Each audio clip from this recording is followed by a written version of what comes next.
Muitos grandes canais de informação estão dizendo que estamos entrando em uma sexta onda de extinção em massa, ou até que já estamos no meio dela. Mas será que isso é verdade ou apenas muito exagero midiático? Bom, nesse vídeo eu vim trazer a verdade sobre esse caso, sempre com dados científicos. Então já deixa aqui nos comentários qual a sua opinião sobre isso. Eu tô curioso para saber o que você pensa sobre a sexta onda de extinção em massa. Mas antes de falar qualquer coisa, editor, por favor, roda a vinheta. Desde o início da humanidade, nós vivemos dia após dia nos preocupando constantemente com a nossa evolução como sociedade. Várias eras já se passaram e isso fez os humanos saírem de uma realidade primitiva para uma realidade de desenvolvimento tecnológico imenso. E isso em pouquíssimo tempo, quando comparado ao desenvolvimento de outras espécies dominantes que já passaram pelo nosso planeta. Isso, apesar de parecer uma dádiva de uma sociedade bem desenvolvida, de uma sociedade inteligente, em pouco tempo será encarado como apenas registros históricos da nossa civilização. Afinal, se o planeta realmente estiver entrando em uma sexta onda de extinção em massa e não fizermos nada para mudar esse cenário, nem a maior das tecnologias atuais poderia resolver o problema. Durante toda a história do planeta, a gente sabe que a Terra já passou por 5 grandes extinções em massa, onde ao menos 73% de toda a vida na Terra foi extinta. Esses momentos são caracterizados por um aumento na taxa de seres vivos que acabam deixando de existir. E o mais recente e famoso foi o evento que causou a extinção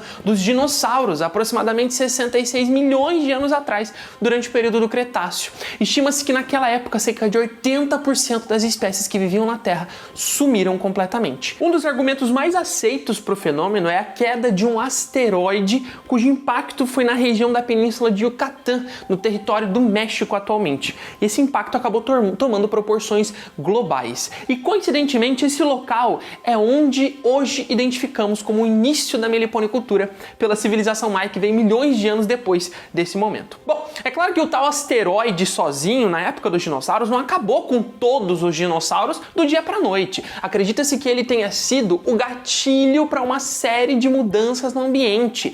Poeira excessiva, diminuição da luz solar, morte das plantas, redução de oxigênio, chuvas ácidas, atividades vulcânicas, e tudo isso acabou com esses répteis ao longo de 1 milhão de anos. Não foi algo que aconteceu de um dia para o outro, foram milhares de anos, onde as condições de vida na Terra pioraram gradativamente, e a maior parte das espécies de animais foi se perdendo nesse caminho, inclusive espécies muito bem sucedidas como os dinossauros. E essa última onda de extinção em massa, desencadeada pelo asteroide, sucedida de uma série de catástrofes que foi dizimando aos poucos a vida no planeta, é muito semelhante à possível nova onda de extinção que iniciou há pouco, no ano de 2022, e que dessa vez o asteroide em questão somos nós mesmos. Alguns especialistas entendem que o planeta passa pela sexta onda de extinção em massa agora, no momento que a gente está vivendo, e eles têm motivos para crer nisso.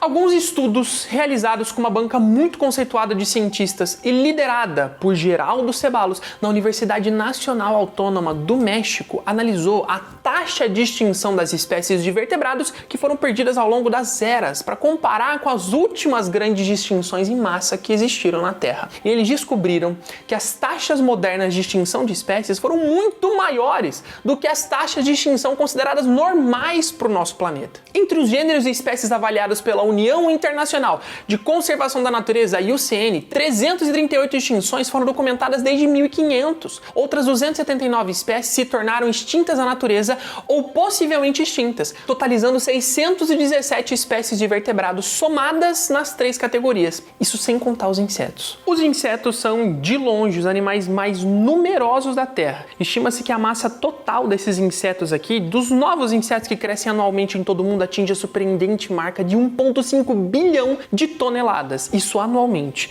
E a maior parte desse material é imediatamente consumida na cadeia por predadores e parasitas, de forma que a imensa superestrutura de toda a diversidade animal da Terra é estabelecida sobre uma base de insetos e os seus parentes artrópodes. Se houver menos insetos, o número de outros animais silvestres inevitavelmente também vai diminuir. Isso devido à falta de alimento aos predadores diretos dos insetos e, em paralelo, à falta de alimento às outras cadeias animais, por conta da falta da polinização causada pela diminuição dos polinizadores, que também são insetos, afetando inclusive a nossa sobrevivência aqui no planeta.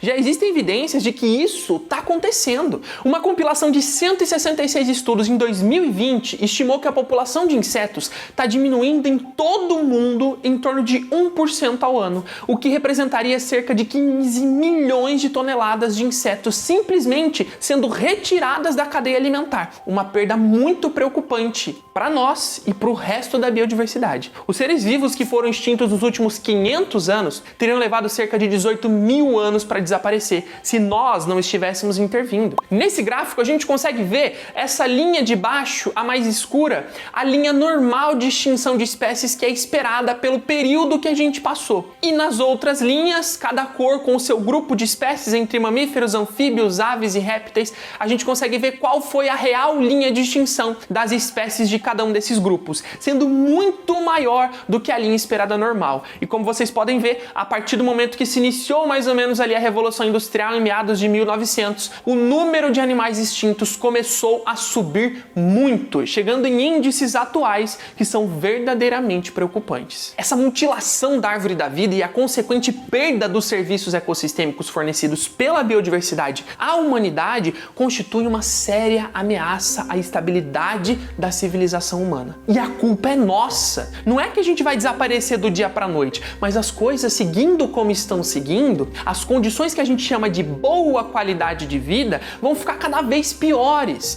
e bases fundamentais da nossa sociedade moderna vão ter que deixar de existir. A sociedade como a gente conhece vai mudar completamente. Lembrando que o planeta não vai deixar de existir, assim como não deixou nas últimas grandes extinções que aconteceram, e a vida vai seguir, mas não temos motivo nenhum para acreditar que nós vamos estar entre os sobreviventes. Para você entender, imagina só uma teia de aranha de telhado, essa que você está vendo aí na tela, bem grande, bem bonita.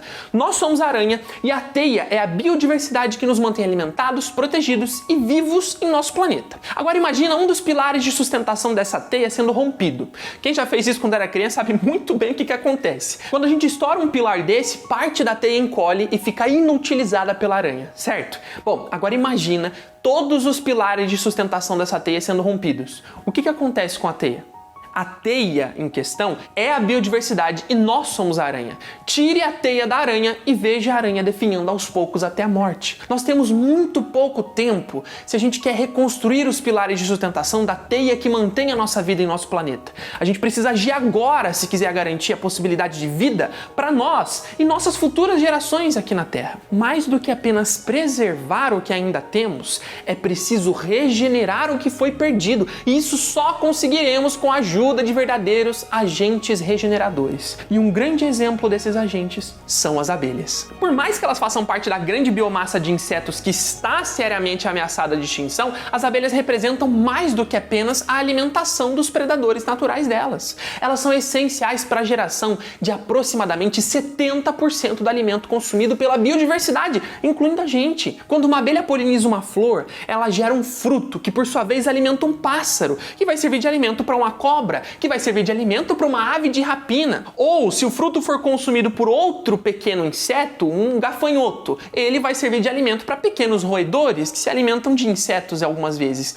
e que alimentam o restante da cadeia dependente da sobrevivência desses roedores e da reprodução desses roedores para sua alimentação. Ou seja, as abelhas representam vários pilares da teia que nos mantém vivos. Conservar as abelhas não é uma questão de conveniência, é uma questão de sobrevivência. Afinal, mantendo esse pilar vivo, a gente dá espaço para que outros pilares se regenerem, como a qualidade do ar, as mudanças climáticas, o desmatamento. A gente pode, com a ação desses pequenos polinizadores, pontualmente gerar um grande impacto no coletivo. E antes que você me diga que não tem como ter abelha na sua casa, eu já adianto que eu tô me referindo às abelhas nativas sem ferrão do Brasil. Abelhas como a pequenininha, mas muito conhecida abelha jataí, a grande e dócil abelha mandaçaia, a populosa e produtiva abelha bugia uruçu amarela, a briguenta e muito bonita borá, as grandes produtoras de mel, as urussus, as super populosas mandaguari e por aí vai. Não importa qual, não importa onde, você pode criar suas próprias abelhas sem ferrão em casa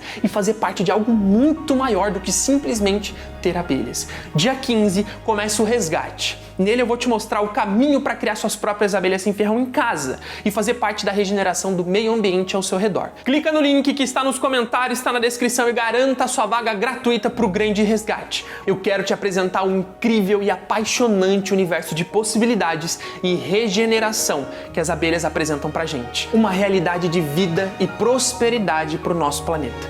Um grande abraço do maior abelheiro de todos e eu te vejo no resgate. Até lá!